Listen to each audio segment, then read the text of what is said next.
Ladies and gentlemen, welcome to Ringside Wrestling Entertainment. This is Joel Perez here for another edition of your weekly episodic news show. This is Behind the Mic, and it is Behind the Mic episode number 50. I cannot believe we have already done 50 episodes of Behind the Mic. It feels like just yesterday that we started doing Behind the Mic. We actually started Behind the Mic in January of 2017, and we're going into January of 2018 very soon. As soon as we hit Behind the Mic episode number 52, we're going to have been doing this for a whole year. Actually, technically 51, because we did skip 1 week. In a whole year, we skipped 1 week of Behind the Mic.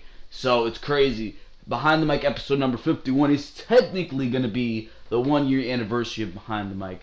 But 52, there's 52 weeks in 1 year, is realistically going to be the 1 year celebration of Behind the Mic. But 50 is one hell of a number as well. And it is Behind the Mic episode number 50. And just like every week, we did not disappoint. We've got some huge news right here on Behind the Mic. Of course, your weekend's presentation on the Ringside Wrestling YouTube channel, the main podcast of the Ringside Wrestling YouTube channel. Besides the Raw reviews, besides the Smackdown reviews, the pay-per-view reviews, all that good stuff, Behind the Mic is your number one podcast right here on the Ringside Wrestling YouTube channel. And of course, we've got some huge news, including Rey Mysterio coming back and making a return to the WWE before saying goodbye to the wrestling business and retiring. That's some huge news going around. We have news on Daniel Bryans' in-ring return being inevitable at this point. Daniel Bryan says it. We get it straight from the source. It is inevitable at this point. We have Vince McMahon selling $100 million worth of WWE stock in order to fund Alpha Entertainment. Ooh, very interesting story right there. We're going to get to the bottom of that one. We've got news on the Women's Royal Rumble and who is scheduled to win that Royal Rumble. Dean Ambrose going out with an injury which could and probably will affect plans going forward significantly. And 3 huge indie stars coming to the WWE. Who are those stars and what can they do to make a splash in the WWE? We're going to talk about that right here on Behind the Mic episode number 50. For now, that's all the news, but it's not just that news, because we've got so much more right here on Behind the Mic. So make sure to stay tuned, because for now, we're going straight into the plugs. And of course, I want to tell you guys, like always, to make sure to go check out all the other content on the Ringside Wrestling channel. Had your Monday Night Raw and Smackdown reviews this week to go check out. So if you missed any of those reviews, make sure to go check those reviews out. Monday Night Raw and Smackdown live each and every single week are reviewed on the Ringside Wrestling YouTube channel. And this week, after those shows went off the air, they were reviewed as well. So make sure to go check that out, as well as to go check out the top 10 Superstars of the Year video that was uploaded right here on the Ringside Wrestling YouTube channel on Friday. So make sure to go check that one out. And that's not the only top 10 coming. We've got multiple top 10s coming right here on the Ringside Wrestling YouTube channel going into the end of the year. We're probably going to be doing one after 2018 comes to a start. And it's probably going to be like top 10 things we should expect in 2018, or top 10 things WWE should do in 2018. We're going to be doing a lot of top 10s, so make sure to go check out Top 10 Superstars of the Year, about a 15-minute top 10 right there. If you enjoy that one, first of all, I want you to subscribe, and when you do subscribe, you won't miss anything else, because all the videos will be straight in your subscription box. So make sure to go check that one out. Nice video right there. Had a lot of fun making that. A lot more editing than you will see there for Behind the Mic. It takes a lot more editing right there in a top 10 video than it does on one of these behind the mic videos. So it does take a little more time to pump out, but it is just as fun to make. So make sure to go check that out, because for now, ladies and gentlemen, we're going to be going straight into the news stories. So I want you guys to stay tuned. And we start off with this story on Rey Mysterio making his return to the WWE before retirement. This is a news story that has set a lot of the wrestling world into talking, because clearly everybody wants to see Rey Mysterio return. For some reason, every casual knows the name Rey Mysterio. You ask a casual who really doesn't watch wrestling, and that's what I mean by casual, like they tune in and out maybe sometimes, or they realistically don't watch. You ask them, who is Rey Mysterio, and they'll have an answer for you. Or you ask them to name 5 or 10 wrestlers, they'll say Undertaker, they'll say John Cena, they'll say maybe Stone Cold, they'll say The Rock, and for some reason Rey Mysterio is always in that equation as well. So clearly this has set a lot of people into talking. Let's read the article and then I'll give you my opinion on this. Former WWE Champion Rey Mysterio has been away from WWE for what seems like an eternity, but he still wants to return. While Mysterio left several years ago after his contract ended, he feels a comeback could still occur. He hasn't been completely away from wrestling, as he's been working on the independent scene. The master of the 619 would still love for an opportunity to bid farewell to the WWE before he officially moves on from professional wrestling. Here's what Rey Mysterio had to say about making a return to WWE at some time in the future, as well as a possible Royal Rumble entrance next month. On Friday, ESPN's Michael Onceover talked with Rey Mysterio about his legendary career and how it's far from over.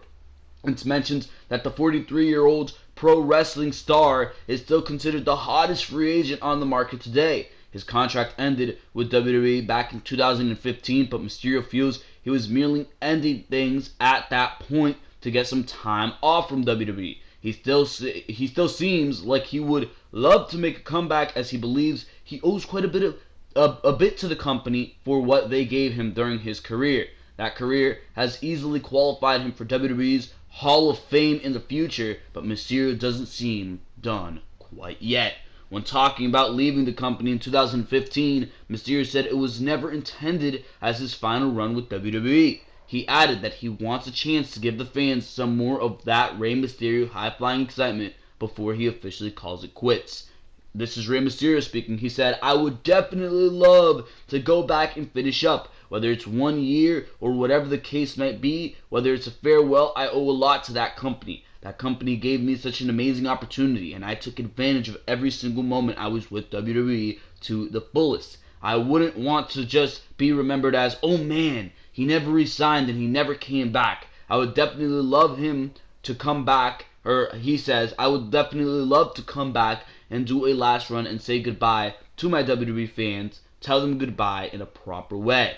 Mysterio also noted that over the past 2 years, while away from WWE, he's taken the opportunity to rest up, and he'd been feeling aches and pains a lot when he was waking up during 2015. He said that he's never felt better since deciding to do that. That's time away that could be just what he needed to recharge and prepare for a final run with one of the companies that helped make him even more famous. There's even a big match coming up in about a month. When asked about a potential entrance into the Royal Rumble 2018 match, Mysterio said, "Never say never, right?" He's a former Rumble winner from the 2006 match, where he put on an epic performance after entering as the second participant. Mysterio lasted over an hour in the match and eliminated last year's winner, Randy Orton, for the win. Although no sports books currently show odds for Mysterio to win in 2018, fans are certainly hoping to hear that the popular theme music with the 619 call out hit the speakers in the arena next month. This is definitely something WWE can do. I mean, if you want to have a guy in there who knows what he's doing and could put on some great matches, Rey Mysterio is the perfect guy to put on a Smackdown Live or a Monday Night Raw and put him in that mid-card to upper mid-card, just having fantastic matches night in and night out, because that's what Rey Mysterio is there to do. At this point, he's not there to win championships. He's not there to win title gold. He's done all of that. He's experienced that. Mysterio's at a point in his career where he's going to be putting guys over. And I think if Mysterio came in, he got a couple wins on occasion, and he was realistically there to put guys over, have a matchup with Bobby Roode, a feud with Bobby Roode. Imagine that, Rey Mysterio versus Bobby Roode, Rey Mysterio versus AJ Styles, Rey Mysterio versus Baron Corbin, that big man, small man dynamic right there. He can put on a lot of good stuff on SmackDown Live, as well as on Monday Night Raw. Imagine Rey Mysterio versus Braun Strowman, Mysterio versus Reigns, Mysterio versus Seth Rollins, Dean Ambrose, Samoa Joe. The matches present themselves. There's a lot of dream matches Rey Mysterio can still partake in the WWE, and a lot of people want to see this guy come back. And I say, if he wants to come back, if he's down, and if WWE's down, why not? I mean, it's not going to hurt nobody. Realistically, if you ask me, these rosters are stacked, and WWE still doesn't know what to do with them. So is there space for Mysterio? I'm not sure if there's space for Rey Mysterio. I mean, you look at WrestleMania, and you say, alright, how am I going to put WrestleMania together? If you try to dream book WrestleMania, and you look at this entire roster that WWE has, and you say, alright, let's try to limit this to 12 matches. Let's try to wind WrestleMania down into 12 matches. Then you look at all the people WWE has on their roster.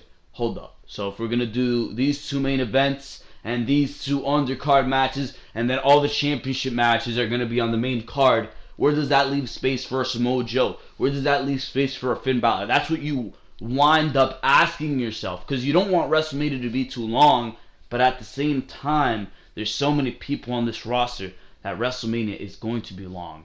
And that's the problem here. Where are you going to fit everybody in to these big pay-per-views when it's dual branded? Where are you going to fit everybody in to SmackDown Live where it's only 2 hours? And WWE already seems to do an awful enough job with this, where you can't get a Ty Dillinger on TV every single week. You can't get, or any weeks at all actually. You can't get a Mike Kanellis on TV. On Monday Night Raw, you can't get an Apollo Crews. You can't get the Cruiserweights. You can't get all of the women on TV. Those are all problems WWE has struggled with immensely. And I think adding a Rey Mysterio to a roster really doesn't help that cause. I mean, if this was when WWE first did the brand split and they needed talent up the ass, bro, Rey Mysterio would have fit in like a glove. He would have injected some life into either brand that he partook in. But right now, WWE has a more than stacked roster. If he was to make a surprise entrance in the Royal Rumble, get some 619s in, yeah, it'd be exciting. It would be cool. Maybe appear at pay-per-views when they need a mystery opponent or something.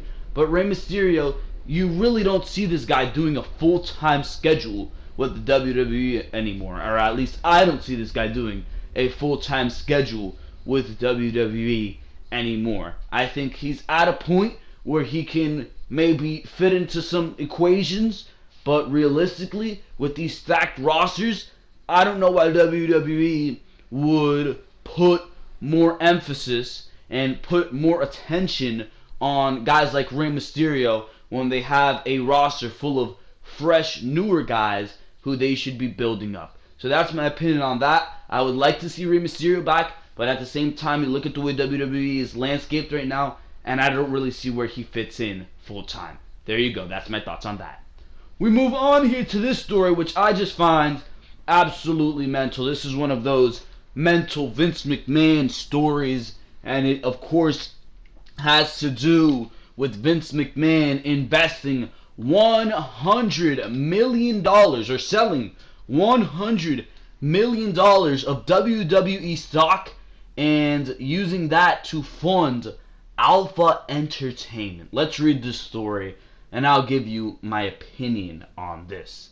As of Thursday, WWE Chairman and CEO Vince McMahon reportedly made more moves towards possibly bringing his former professional football league back. The failed XFL was a project of McMahon's back in 2001, which lasted just that year. And now it looks like he will attempt to resurrect that concept or build something new out of it,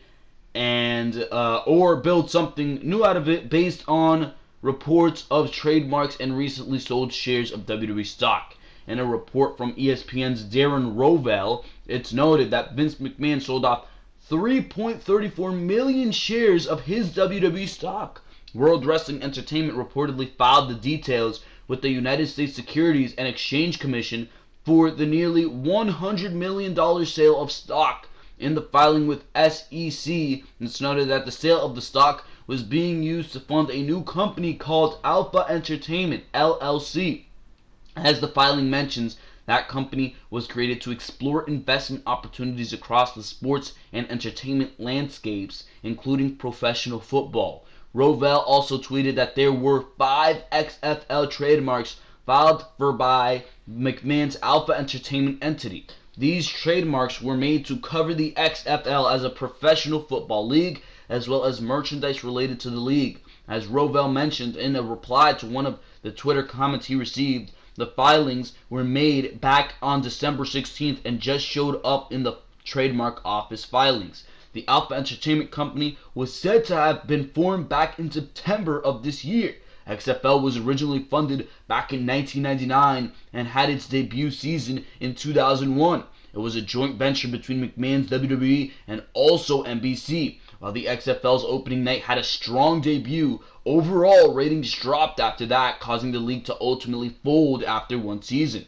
The attempted professional football league featured a total of 8 teams, with 2 divisions operating out of major cities such as Las Vegas, Los Angeles, New York, and Orlando. The Los Angeles Extreme ended up being the only champions in the league due to it being unable to last.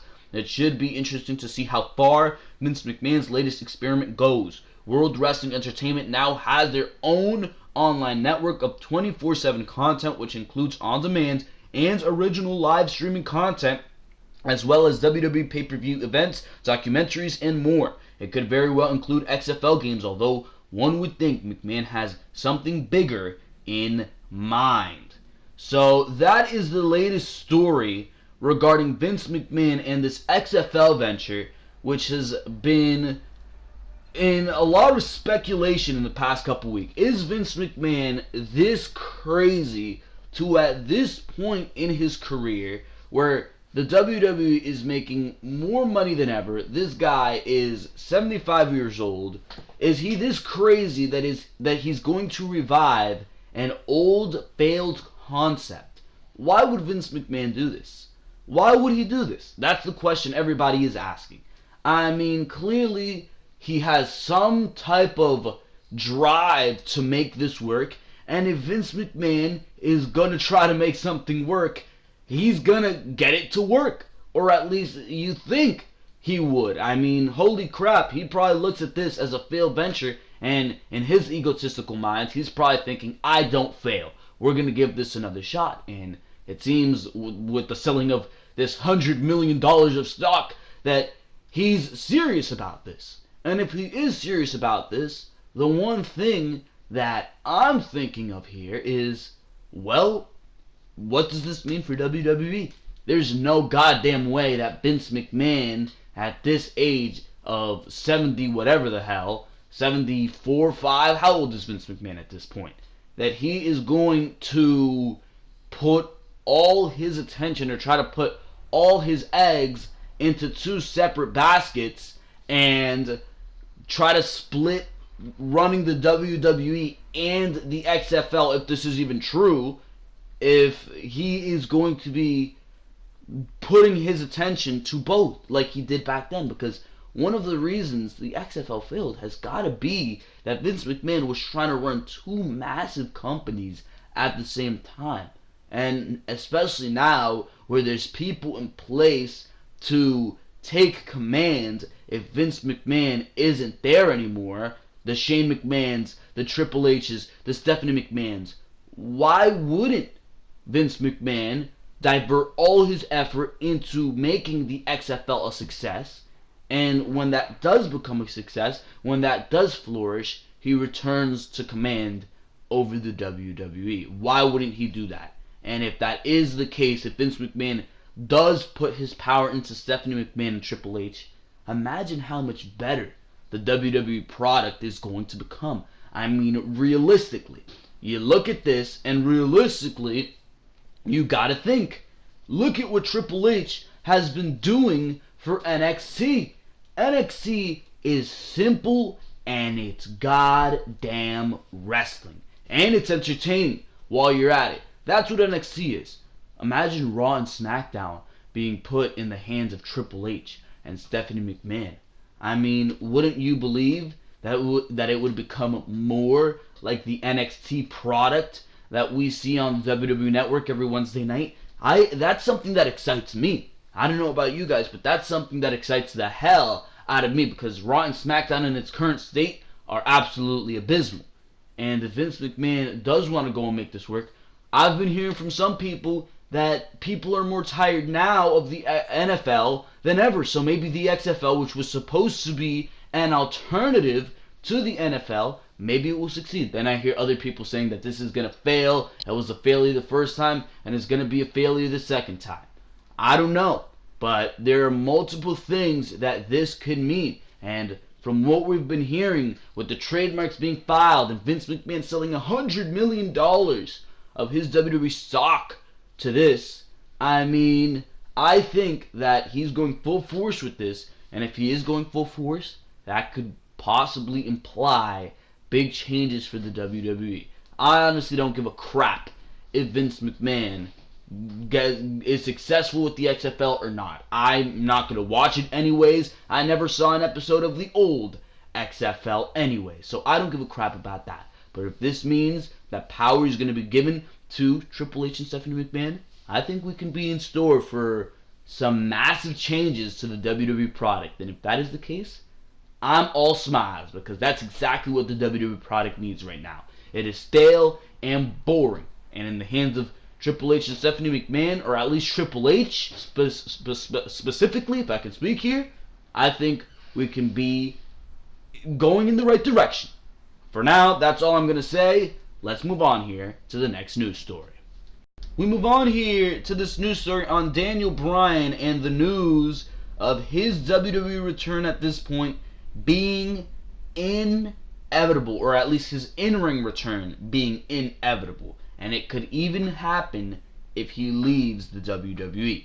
Daniel Bryan's return has been one of the most anticipated events and discussed topics ever since he retired due to medical reasons. Bryan continued seeking medical treatment and worked persistently to become fit for an in-ring return to wrestling. Contrary to this, WWE maintained a clear stand that Bryan has retired as a wrestler due to his concussions. Reports suggest that WWE is not keen on clearing Daniel Bryan for wrestling ever again. One of the reasons for such a firm stand is the lawsuits filed against WWE by former wrestlers claiming long-term effects due to concussions suffered while working with WWE. It is being rumored that Vince McMahon will consider Bryan's in-ring return only if cleared by Dr. Joseph Maroon. Daniel Bryan revealed a few details about his in-ring return when he spoke with radio personality Peter Rosenberg. Daniel Bryan spoke about the adamant stand of WWE that has not changed even though his reports indicate improvement in his condition. WWE has sent Daniel Bryan to UCLA specialists for testing who cleared him for wrestling again. Bryan added that the team at UCLA specializes in working with concussions and they cleared him after his tests. Bryan was vocal about his disinterest in the current role, which involves a lot of traveling and staying away from family without the perks of wrestling. He made it clear that the only thing he loves is being in the ring and wrestling. Bryan went on to say that he wants to wrestle again once his current contract with WWE expires. In the interview, he did admit that if experts advised him not to wrestle, he would never wrestle again. However, with experts clearing him for in-ring return, Bryan should be free to follow his passion.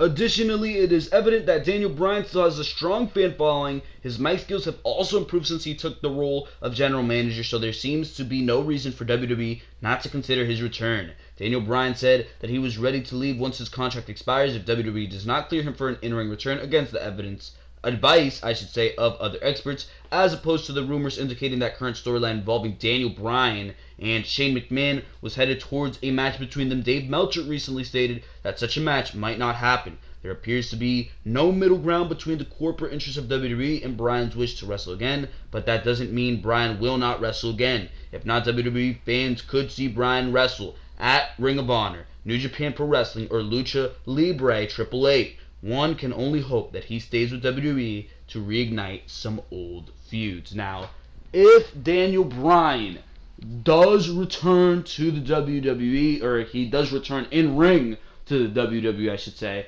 there's going to be a lot of interest reignited in Daniel Bryan, or should I say, there's going to be a lot of interest reignited in the WWE product, because Daniel Bryan realistically was in that prime position and probably is one of the only WWE superstars who is in that prime position, or has ever been in that prime position, to take John Cena's place as the top face of the WWE. He really has been the only person in that position, and it's amazing how WWE has failed to build anybody else up who's more over than Daniel Bryan, but that is the truth. And on top of that, Daniel Bryan wants to come back, and I don't see any reason why WWE wouldn't want to have Daniel Bryan come back as well. And they're honestly going to check if Daniel Bryan, they're going to do this medical test, and they're going to check if Daniel Bryan can wrestle again. Because WWE would be making a huge mistake if this guy went to New Japan and he was able to wrestle. And we were seeing matches with Daniel Bryan and Kazuchika Okada, Daniel Bryan and Kenny Omega, Daniel Bryan and Cody Rhodes in Ring of Honor. You know that if that happened, WWE would have made the biggest mistakes of their entire goddamn tenure, because Daniel Bryan is probably still, to this point, the most over person on the WWE roster. The fact that that is a fact is ridiculous. The fact that WWE has not been able to replicate somebody with the level of success of Daniel Bryan is absolutely ridiculous, bro. And I mean, if he were to return, like I said, a lot of interest would be rekindled, and WWE knows that. If he were to have that matchup with The Miz that we never got and we so desperately wanted to see, if he were to have a matchup with Shane McMahon, if he were to have a matchup with AJ Styles, I mean, who would not want to tune in and see that? WWE knows that Daniel Bryan is money, but they have their reasons. They have their reasons to keep this guy out of there. They don't want to risk another concussion and give those people suing the WWE, or those former superstars suing the WWE, another reason to win that lawsuit. They don't want to do that. Maybe they still have the corporate agenda to get Roman Reigns over, and this has been a theory that Daniel Bryan was forced to retire because they knew that he would interrupt that Roman Reigns agenda. Daniel Bryan has been very adamant that he is able to wrestle. He's been very adamant that even if he can't do it in the WWE, he will wrestle again, and I don't think that's for no reason. I do not think that's for no reason.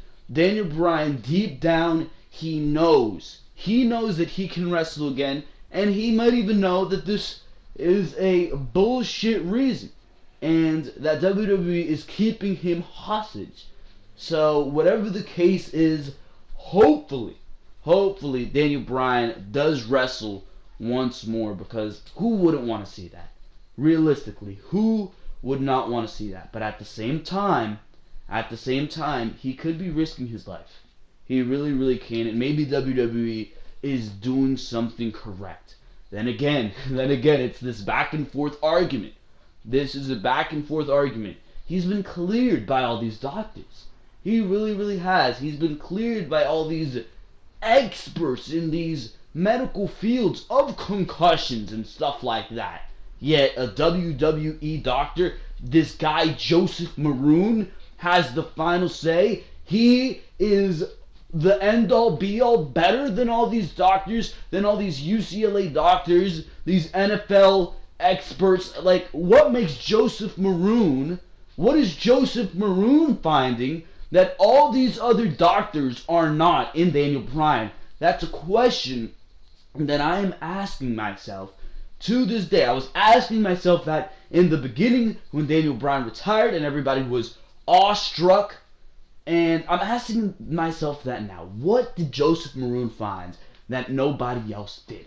What makes this guy a greater doctor than everybody else? That is my question. And that's why I believe that this is part of WWE's corporate garbage agenda. But they've got to know deep down that letting go of Daniel Bryan will be a huge mistake. So I don't know the way they're going to go about this, but it's a very interesting story. And right now, it's inevitable. This guy is getting in the ring once again. Whether it's for WWE, New Japan, Ring of Honor, Daniel Bryan will wrestle again. You can at least be comforted by that. We move on here to some less comforting news on Dean Ambrose. And Dean Ambrose suffering a huge injury on Monday Night Raw. Now, I am the idiot who thought this was kayfabe. And WWE did a good job at kayfabing all of us. I thought this was a legitimately storyline injury. Now, it turns out it's not. It turns out it is not. And we have an update on how much time Dean Ambrose will be missing. Last night on Monday Night Raw, Dean Ambrose teamed with Seth Rollins and Jason Jordan to battle The Bar and Samoa Joe. The latter trio won the match, but also added insult to injury by laying out Rollins and Ambrose in the trainer's room afterwards. Specifically, Samoa Joe injured Ambrose's arm, and WWE.com has reported the injury. Now the WWE Universe is wondering about the Lunatic Fringe's status on Raw. It's now being reported that Dean Ambrose has been dealing with the elbow injury for quite some time, and the injury is believed to be serious. The powers that be just learned about the severity of the injury recently, which led to the attack angle last night on Raw. That may have written Ambrose off WWE television for the foreseeable future. As of this writing, WWE officials believe that he will require major surgery on his elbow. According to Pro Wrestling Unlimited, the Lunatic Fringe could be suffering from a UCL tear, which is also known as Tommy John elbow.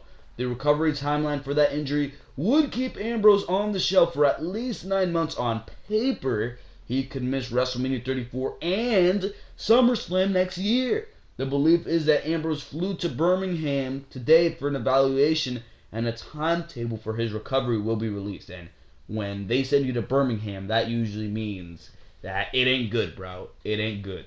Unfortunately, Ambrose's injury will likely end the second Shield reunion. Roman Reigns is holding the Intercontinental Championship, and his plans for WrestleMania 34 have been confirmed for a long time.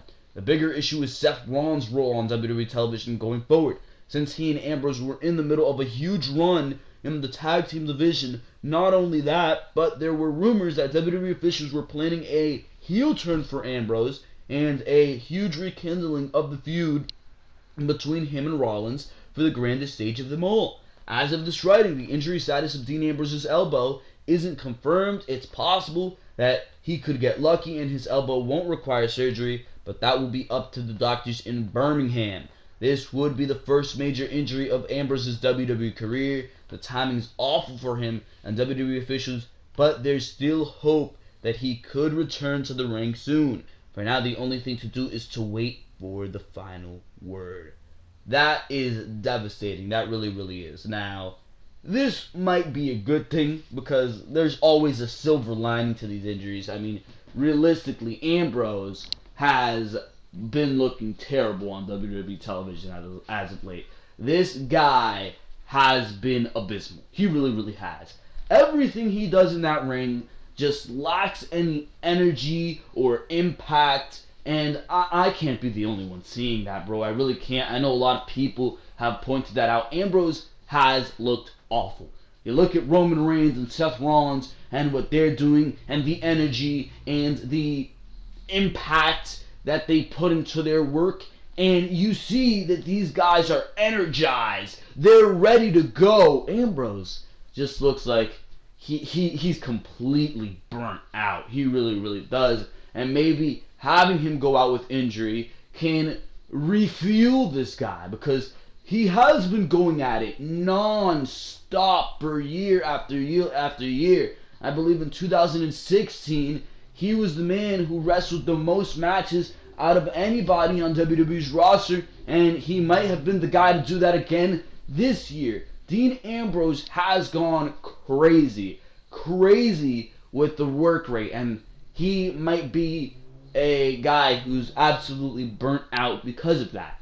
So maybe this injury can be something good. Maybe it can serve as time that Dean Ambrose can use not only to recover from this injury, but to refuel himself, because he looks awful on WWE television in his current state, and that might be due to him growing stale of his character as this baby face. He's really not the lunatic fringe anymore. He's really not doing things that he seems to find too exciting, so maybe that might have to do with it. I don't know, but I mean, realistically, he needed a heel turn. He needed something that would freshen up his character, and that was going to come soon enough. But on top of that, he might have needed to refuel as well, and this injury might serve as that. Now, I'm not hoping that he's injured. Clearly, he had a big role going into WrestleMania. Now that Dean Ambrose probably isn't going to be partaking in WrestleMania, that begs the question, what is Seth Rollins going to be doing going into WrestleMania? Realistically, this guy has feuded with everybody that there is to feud with on Monday Night Raw. He's done it all on Monday Night Raw. You thought he was going to go into WrestleMania against Dean Ambrose. That was dead, a set lock for Seth Rollins. Now, it certainly seems to be in question. And why is it that every time Seth Rollins goes into a WrestleMania, there's something in question? Will he be able to compete? Will he be back in time for WrestleMania? That was the question last year. Now the question this year, is Seth Rollins even going to have an opponent at WrestleMania now that his opponent was supposed to be Dean Ambrose? What's going to happen with that? So that creates questions right there on top of everything else. Hopefully Dean Ambrose is not injured. Hopefully he does get lucky and he's able to come back in a month or two and he'll make it back in time for WrestleMania and you can get all the angle in. I mean, but realistically, this could also be a good thing, and it might be better just for Ambrose to take the time off and refuel and come back better than ever, and we could do the feud going into SummerSlam. So I don't know how WWE is going to go about this. I don't know how they're going to have Seth Rollins going into WrestleMania. I don't know what the severity of this injury is. There's still a lot of questions to be answered. But hopefully, if we hope for the best case scenario, Ambrose out just for a couple weeks. He'll be back in time for WrestleMania. We can do the feud with Seth Rollins, and we could see some great television with a refueled Dean Ambrose going into WrestleMania 33, or 34, excuse me. For now, let's move on to the next news story. And of course, the next news story has to do with this Women's Royal Rumble. Now, clearly, if you go back and watch my Monday Night Raw and Smackdown reviews, you know I am no fan of this Women's Royal Rumble. Quick sum up of the reasons why is because WWE is focusing on making history and getting this corporate agenda of women's revolution, women's evolution, history. They're pushing that in your face instead of pushing the agenda of a championship, instead of pushing the agenda of making good storyline, instead of pushing the agenda of these women actually having beef and hating each other. You look at that picture on your screen right there, and like a week ago, Alicia Fox was being destroyed by Absolution, yet here they are holding their hands together. What type of garbage is this? A couple weeks ago, or a couple months ago, you had Nia Jax destroying Mickie James on Monday Night Raw. Now you have Mickie James and Nia Jax holding hands. Dana Brooke and Sasha Banks. Dana Brooke and Mickie James have been no friends. Now you have them holding hands on Monday Night Raw like nothing happened. You keep pushing this agenda of garbage, of history, of revolution. Nobody cares. That's not what is important. What is important is that you're pushing that championship. What is important is that you're putting on storyline that is actually worth a shit. That would be more history than a goddamn Royal Rumble, because WWE seems to put on garbage storyline week after week after week for these women. This women's division is absolutely abysmal, and WWE seems to not care because they're making history. And it really is not coming across as genuine. It's really not coming across as something that you are doing because you're pushing it to the next level. You're doing this to push your corporate agenda. That's the problem that I have with this Women's Royal Rumble. But besides that, let's read this article and I'll give you my opinion on this, because we have match odds for the winner of this Women's Royal Rumble. The first ever WWE Women's Royal Rumble 2018 winner could be one of two superstars. According to the latest odds for possible entrants, leading the way is a woman who has yet to even have an official wrestling match in the WWE. Listen to that one. Followed by one on a tremendous winning streak. However, there may also be a few long shots lingering on the list of odds to win the match. Here's the latest on which female superstars are fetching odds to win the match. On Friday, it was reported via WWE Leaks that odds have been published for who the favorites to win the match are. It's no surprise that the woman being speculated heavily on as a future member of the WWE roster is the favorite. Mixed martial arts star Ronda Rousey from the UFC is receiving odds of 9 to 10, making her the favorite to win this match. This could generate even more speculation that she'll be a surprise entrant in the match. Following Rousey on that list is the other top choice to win the match, Asuka, who hasn't lost a match in quite some time and shouldn't lose this one. The Empress of Tomorrow is currently fetching odds of 2 to 1 to win the historic match. One of these two picks seems like the possible winner at this point. Rousey or Asuka would make smart choices to win a historic match of this magnitude. However, WWE could throw a curveball with a completely different winner. That's always a possibility. Nia Jax is third on the list via Combi odds makers at 5 to 1 odds. It would be a major surprise if she claimed the win based on the lack of a push she's received lately. Becky Lynch and Paige are round out the top 5 options, as each of these superstars have 15 to 2 odds to win. Fans aren't counting out a possible return by Nikki Bella to win the Royal Rumble either. Nikki has odds of 8 to 1, while her sister has odds of 50 to 1. Stephanie McMahon, who announced this historic match this past Monday on Raw, is getting odds of 20 to 1 to win. There are already theories forming that she could enter the match and toss out someone like Rousey or Asuka to steal the win. That sounds absolutely abysmal, by the way. Keep in mind, Rousey and Stephanie tangled before at a WrestleMania. I think it was WrestleMania 30 several years ago. Below are some of the lists, or the top favorites from a lengthy list of odds available. So Ronda Rousey's at the top, 9 to 10. Asuka 2 to 1. Nia 5 to 1. Becky 15 to 2. You got Paige 15 to 2. Nikki Bella 8 to 1. Bayley 12 to 1. Charlotte's your champion. Why would she even be in this match? Whoever voted for Charlotte is a clown. It is 12 to 1 for Charlotte. Ruby Riott is 12 to 1. Sasha is 12 to 1. Alexa, again, your champion on Monday Night Raw. Why the hell would she be a winner? 15 to 1. And then you have Carmella, 15 to 1. The list of potential winners includes series picks like those above, as well as long shots to even appear or win it. Among the possibility surprise returns are Lita, 50 to 1, Trish Stratus, 50 to 1, AJ Lee, 66 to 1, and Gail Kim, 66 to 1 as well. Fans would go crazy to see any of these women superstars make a surprise return to the match. Stratus has already teased the possibility of her entering the match in a tweet from this past week. There's even a couple of men's options on the odds list. My God. Santino Marella, who previously took on the personality of his sister, is listed, as well as James Ellsworth, who was recently kicked to the curb by Carmella. The women's division and WWE each of these former WWE roster members has odds of 100 to 1 to win the first ever Women's Rumble.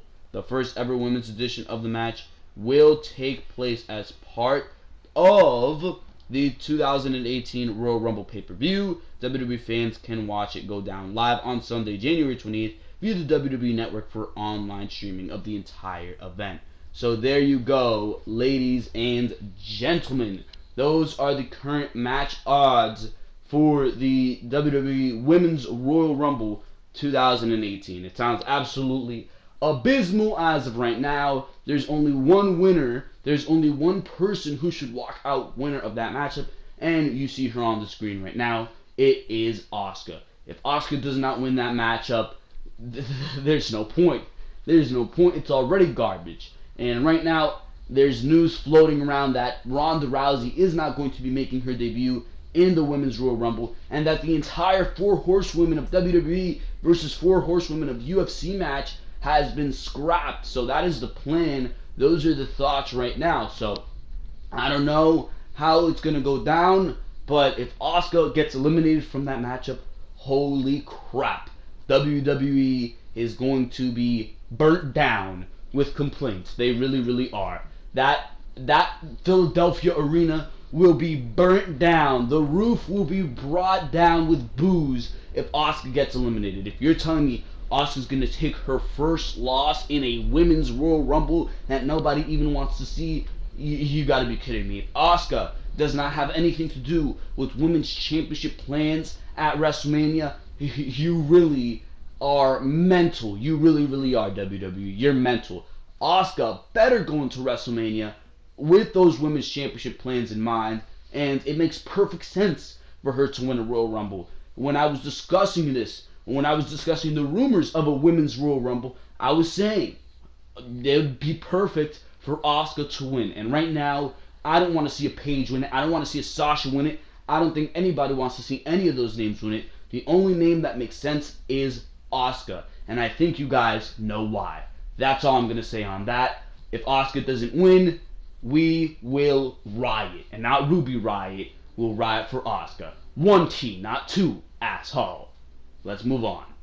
For now, ladies and gentlemen, that is going to be it for Behind the Mic episode number 50. We're going to cut the news story with the 3 indie stars coming to the WWE because it is Christmas Eve and we have plans upon us. So I'm going to have to cut this video short right here, but that is besides the point, because for now, I hope you guys have enjoyed each and every single thing that you have heard here on Behind the Mic episode number 50. Of course, make sure to go check out all the other content on the Ringside Wrestling YouTube channel: Raw reviews, Smackdown reviews, pay-per-view reviews, top 10s, pay-per-view preview and predictions, and Behind the Mic each and every single week right here on Ringside Wrestling. Your question of the day, forgot to do it at the beginning, but your question of the day is, do you think Rey Mysterio will return to the WWE? And if he does, what is your number 1 dream match that you'd like to see with Rey Mysterio in the WWE? For now, make sure to like, make sure to subscribe. Like I always say, if you have not subscribed yet, I do not know what you are waiting for, because for now, ladies and gentlemen,